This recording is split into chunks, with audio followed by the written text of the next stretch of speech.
लोकांनी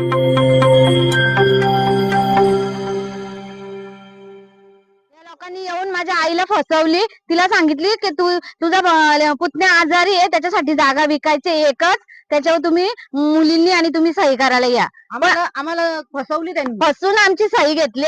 आम्हाला बांधव म्हणून व्यक्ती आहे, त्यांनी पावर करून घेतलेली आहे आणि शरद लाड आणि अशोक रोहिला यांच्या नावात चढलेले आहेत.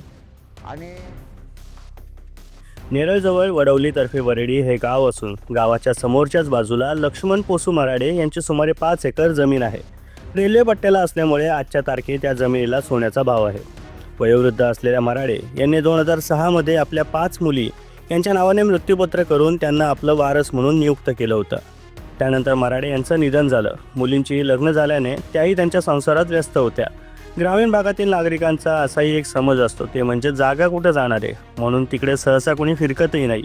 याचाच फायदा घेत या 5ही मुलींना फसवत जागा दलालांनी लुटल्या असल्याचा आरोप त्यांनी केलाय.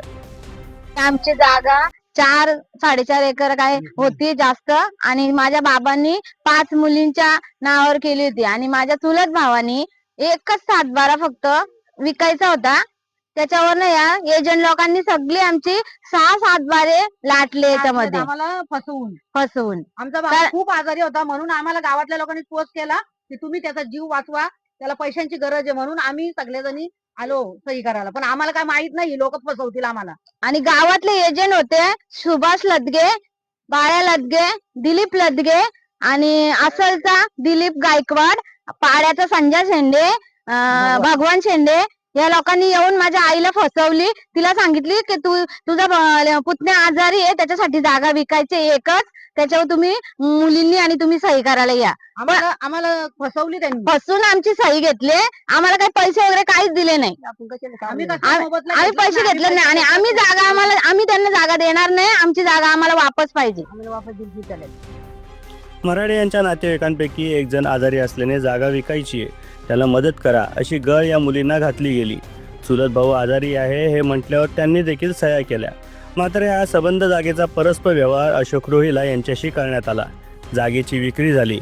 तक्रारदार शारदाबाई लक्ष्मण मराडे, वंदना हरिश्चंद्र भोईर, आशा जनार्दन इरमाळी, गुलाब अनंत शिंगटे, रेणुका अनंत शिंगटे, हिरा उल्हास इरमाळी यांच्या म्हणण्यानुसार गावातील मध्यस्थी यासह कर्जतमधील प्रसिद्ध नाव राजा बांदल, शरद लाड यांचं नाव देखील यात घेतलं गेल्याने हे प्रकरण वेगळ्या दिशेने झुकू पाहते. बांधव म्हणून व्यक्ती आहे, त्यांनी पावर करून घेतलेली आहे आणि शरद लाड आणि अशोक रोहिला यांच्या नावात चढलेले आहेत.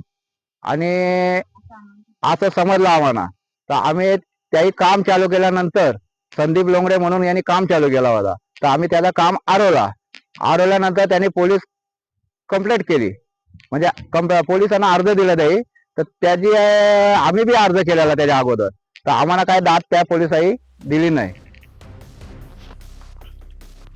जागेची विक्री होऊन ज्यावेळी मुंबईतील धनाढ्य मालकांनी या जागेवर काम सुरू केलं, त्यावेळी या मुलींना आपल्या जागेत काम सुरू झाले असल्याची माहिती झाली, तर त्यांनी काम रोखलं देखील. मात्र सबंध जागेची विक्री झाली असल्याची बाब समजल्यावर त्यांना देखील धक्का बसलाय.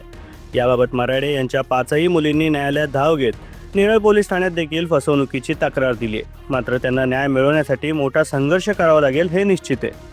कर्जत तालुक्यात जमीन फसवणुकीचं हे काही एकच प्रकरण नाही, अशी अनेक प्रकरणं आजवर झाली आहेत. त्यामध्ये अनेकदा मोठी राजकीय नावं, मुंबईतील धनाढ्य बलाढ्य बिल्डर हे असल्याने ते पैसा होतात न्यायालयात वकिलांची फौज उभी करतात. मात्र यात मरतो तो सामान्य शेतकरी. आपल्या हक्काच्या जमिनीसाठी त्याला भांडावं लागणं हेच मुळात दुर्दैवी आहे.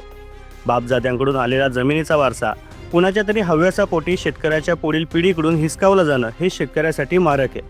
दरम्यान मराडे यांच्या 5ही मुलींनी आपल्याशी एकही रुपयाचा व्यवहार झाला नसल्याचा दावा केलाय. त्यामुळे या प्रकरणात निकाल हा त्यांच्याच बाजूने लागेल हे निश्चित आहे. मात्र त्यासाठी न्यायाची किती वाट पाहावी लागणार हे महत्त्वाचं ठरणार आहे.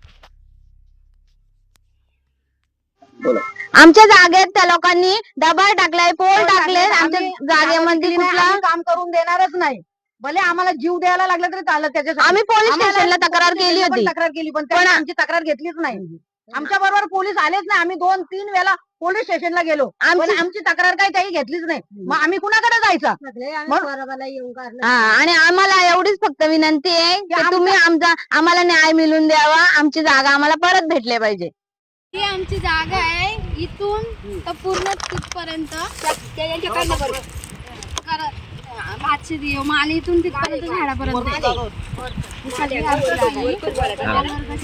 मालवर लागली तर डायरेक्ट रेल्वेच्या तिकडे पर्यंत.